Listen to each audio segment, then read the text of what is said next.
Komiði sæl. Ég heiti Sigurlaug og starfa hjá Landvernd. Í vetur hafa fjölmargir framhalds- og grunnskólar tekið þátt í verkefni sem heitir umhverfisfréttafólk. Verkefnið ætlað ungu fólki og snýst að kynna sér umhverfismál, búa til umfjöllun og miðla til almennings með fjölbreyttum leiðum. Nemendur geta svo sent verkefnin sín í árlega keppni á vegum Landverndar og sigurverkefni fer svo áfram í alþjóðlega keppni. Það bárust mörg glæsileg og fjölbreytt verkefni í keppnina að þessu sinni. Keppt efstu sætin, einnig val unga fólksins en fulltrúar frá 3 ungumennasamtökum völdu. Nú ekki eftir neina að bíða. Það spennandi að sjá niðurstöður dómnefndar. Ég heiti Snærós Sindradóttir og sat í dómnefnd ásamt þeim Tryggva Gunnarssyni og Ragnhildi Þrastardóttur. Í 3. sæti í grunnskólakeppninni var tölvuleikur frá Laugalækjarskóla. Þetta var skemmtilegt og metnaðarfullt verkefni sem sýnir nýstárlega máta til að fræða og hafa jákvæð áhrif á umhverfisvitund og stuðla að umhverfisvernd. Þar að auki var hressandi að fá tölvuleik þar sem skjaldbökum bjargað í stað þess að rauðklæddur pípulagningarmaður fái stig fyrir að kremja þær. Verkefnið okkar fjallar plastmengun og hvernig á að minnka hana. Við tökum mikið eftir plastmengun og okkur langar bara að reyna að minnka hana því að ef við minnkum hann ekki þá gæti heimurinn dáið. Við ákveðum að gera tölvuleik út í við höfum gaman að tölvuleikjum. Líka bara út að margir hafa gaman að tölvuleikjum. Tölvuleikurinn okkar að minnka plastmengun. Já. Fólk sem að spila leikinn getur kannski verið að hugsa það á sama tíma við plastmenguna. Það var mjög gaman að vinna svona verkefni út af mikil samvinna og já. Gæti verið við hönnum tölvuleiki í framtíðinni. Við erum búin að vera að hugsa það dálítið. Já. Í öðru sæti í grunnskólakeppninni hlaðvarp frá Garðaskóla hver áhrif COVID sé á umhverfismál. Viðmælendur hlaðvarpsins eru Baldur S. Blöndal, Stefán Gíslason og Sævar Helgi Bragason sem jafnan það kallaður Stjörnusævar. Hlaðvarp gríðarlega ört vaxandi miðill sem hefur upp á mikið að bjóða, sér í lagi þegar fjallað brýn málefni eins og hér. Hér á ferðinni metnaðarfullt verkefni sem vel undirbúið, vel framkvæmt og vel frágengið. En að gera það fyrir mér þá er COVID bara svona eins og jél loftslagsvandinn er semst alvarlegt óveður í langan tíma.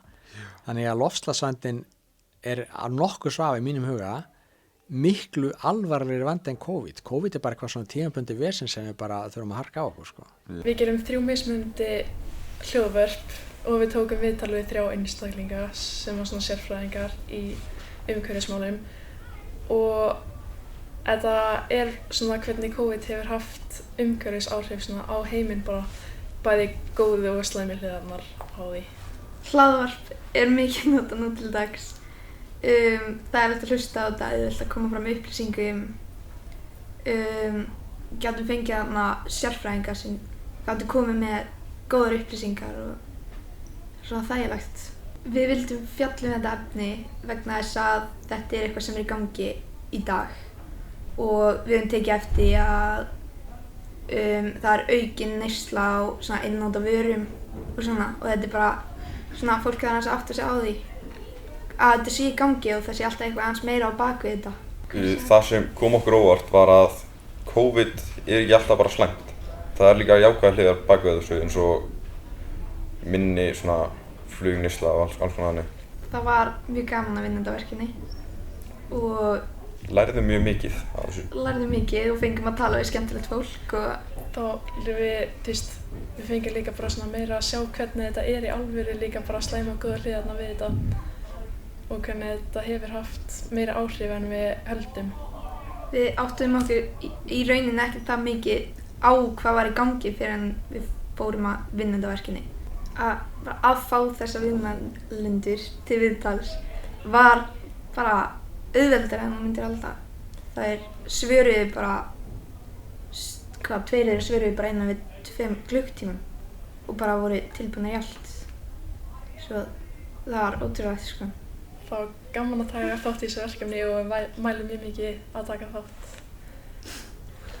Þetta var æðislegt, huggulegt. Fyrsta sæti í grunnskólakeppninni er Instagram síðan umbúðaplast frá Garðaskóla.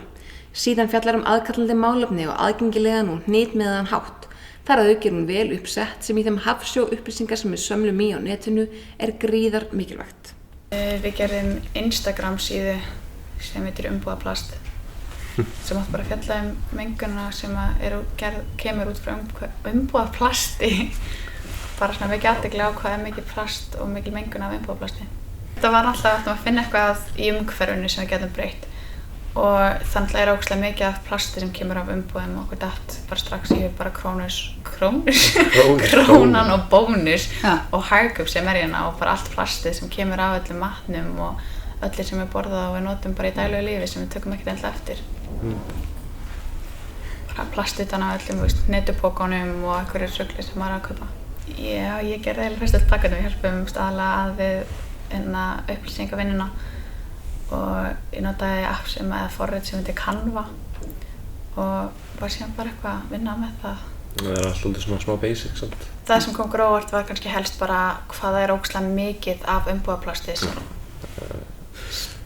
sem er að menga og bara hvað það er mikill prósenta af plasti er umbúðaplast. Það er ekkert alltaf, ég alltaf vissi ekki á hana formgerða verkefni að væri umbúðaplast væri 40-50% af bara plastmengun. Það oftast tala bara plastpoka og ruslapoka og hvað þannig.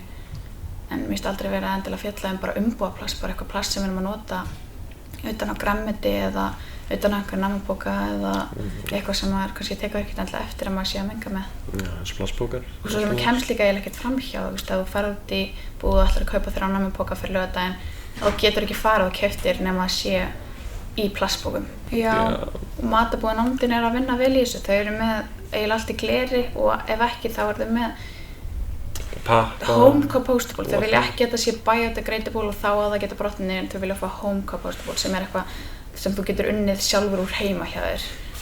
Þannig þau vilja vinna með gler eða þá þetta home compostable plast sem er þá miklu betri kostur. Ég veit ekki, þetta er ekki plast eins og þau eru með alls konar bara cello og eitthvað þannig í þessu. Það þarf þá bara betur að tala við hana sko. En þau eru með eins og þessar glerkrukkur sem eru bara endurnýtanlegar og viðskiptavinir þeirra skila glerkrukkunum og þau fara með þetta í þvottastöðina sín í Keflavík og síðan fylla þetta aftur og selja.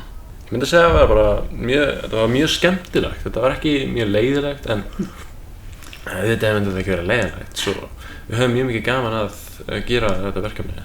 Veljum plastlaust, endurnýtum og flokkum.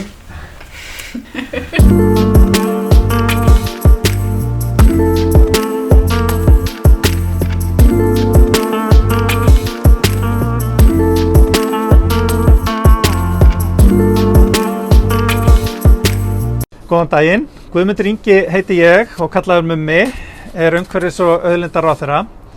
Mér langar að þakka ykkur fyrir öll þessi flottu verkefni sem að þið hafið verið að vinna í verkefninu umhverfisfréttafólk sem að Landvernd rekur hérna á Íslandi.